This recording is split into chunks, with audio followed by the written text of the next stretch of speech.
السلام عليكم ورحمة الله وبركاته.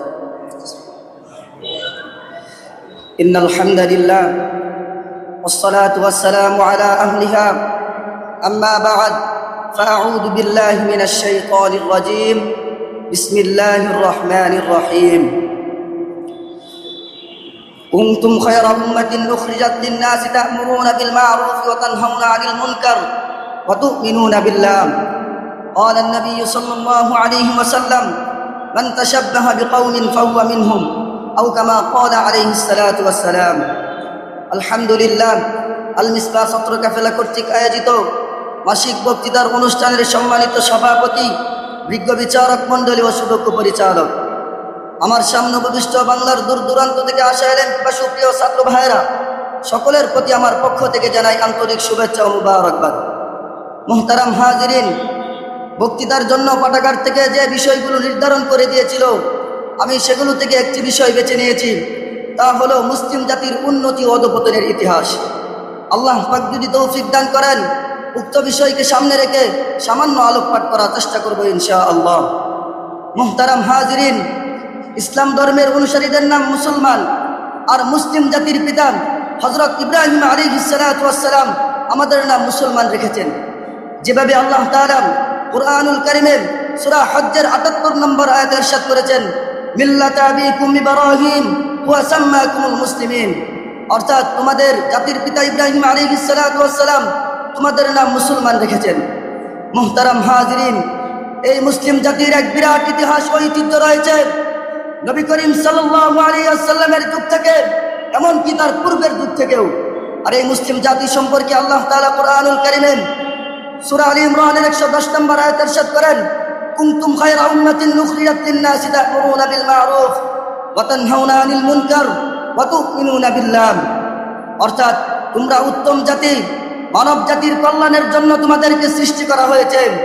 তোমরা সৎ ও নেক কাজের আদেশ করবে, অন্যায় ও মন্দ কাজ থেকে বিরত থাকবে এবং আল্লাহর প্রতি বিশ্বাস স্থাপন করবে।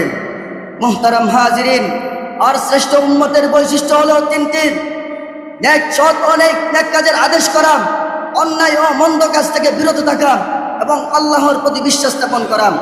মুহতারাম হাজিরিন, যতদিন পর্যন্ত মুসলমানরা এই তিনটি বিষয়ের অধিকারী ছিল, ততদিন পর্যন্ত তারা বিশ্বকে শাসন করেছেন এবং পৃথিবীতে প্রাধান্য বিস্তার করেছেন। আর এই মুসলিম জাতি যে সর্বশ্রেষ্ঠ জাতি, এ সম্পর্কে আল্লাহ তাআলা বনি ইসরাঈলের ৭০ নম্বর আয়াতে ইরশাদ করেন, ওয়ালাকাদ কাররামনা বনি আদম, বনি আদম হচ্ছে সবচেয়ে সম্মানিত। মুহতারাম হাজিরিন, যতদিন পর্যন্ত বনি আদমরা কোরআন সুন্নাহকে আঁকড়ে ধরে রেখেছিল, ততদিন পর্যন্ত তাদের হাতে ছিল বিশ্বের লাগাম এবং তারাই ছিল প্রগতিশীল উন্নত জাতি। মুহতারাম হাজিরিন, মদিনায় নবী করিম সাল্লাল্লাহু আলাইহি ওয়াসাল্লামের ইসলামী খেলাফত, তারপর যথাক্রমে খোলাফায়ে রাশিদা আব্বাস উমাইয়ার খেলাফত থেকে আরম্ভ করেন 1924 সাল পর্যন্ত মুসলিম বিশ্বে কোথাও শরিয়াবিহীন আইন কানুন, শরিয়াবিহীন বিচারালয়, শরিয়াবিহীন লেনদেনের নিয়ম পদ্ধতি উপস্থিত ছিল না। এরপর থেকে সমাজে ক্রমান্বয়ে মুসলিম জাতির অধঃপতন নেমে আসেন। আর এই অধঃপতন নেমে আসার একটাই কারণ, তারা কুরআন সুন্নাহকে তরক করে দিয়ে ক্ষমতার প্রতি লোভী হয়ে গিয়েছিল। অথচ আল্লাহ তাআলা সূরা নূরের ৫৫ নম্বর আয়াতে ইরশাদ করেন, ওয়া'দাল্লাহুল্লাযীনা আমানু মিনকুম ওয়া আমিলুস সালিহাতি লা ইস্তাখলিফান্নাহুম ফিল আরদি কামা ইস্তাখলাফাল্লাযীনা মিন ক্বাবলিহিম, অর্থাৎ যারা বিশ্বাস করে এবং সৎ কাজ করেন এবং আল্লাহর প্রতি বিশ্বাস স্থাপন করেন, আল্লাহ তাআলা তাদেরকে ওয়াদা দিয়েছেন যে তাদেরকে প্রতিনিধিত্ব দান করবেন, যেভাবে পূর্বে দান করেছেন। মুহতারাম হাজিরিন, ইতিহাস সাক্ষী, যতদিন পর্যন্ত এই মুমিন মুসলমানরা কুরআন সুন্নাহকে আঁকড়ে ধরে রেখেছিলাম, ততদিন পর্যন্ত কোন কুফরি শক্তি মুসলমানদের প্রতি নির্যাতন করবে তো দূরের কথা, চোখ খুলে তাকাতে পর্যন্ত সাহস পাইনি। মুহতারাম হাজিরিন, পরিশেষে বলতে চাই, এই মুসলিম জাতি হচ্ছে সেই জাতি যারা অপমান করে না, যারা অন্যায় করে না, অন্যায় সহ্য করে না, অন্যায়কারী জালিমের বিরুদ্ধে প্রাণান্তকর সংগ্রাম করে। আর এই মুসলমান তো সেই জাতি যারা পারস্য উপসাগরের উপর দিয়ে ৩০,০০০ ঘোড়া চালিয়ে মজলুমের ফরিয়াদি সারা দিয়েছেন।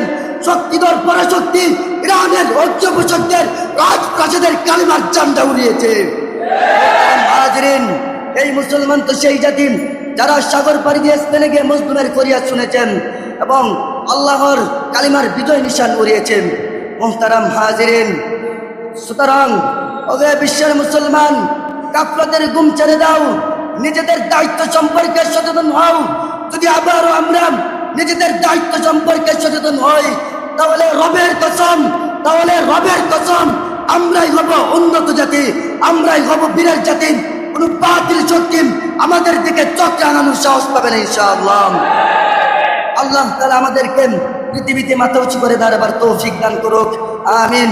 নাসরুম মিনাল্লাহি ওয়া ফাতহুন করিব। ওয়া বাশশিরিল মুমিনিন। আসসালামু আলাইকুম।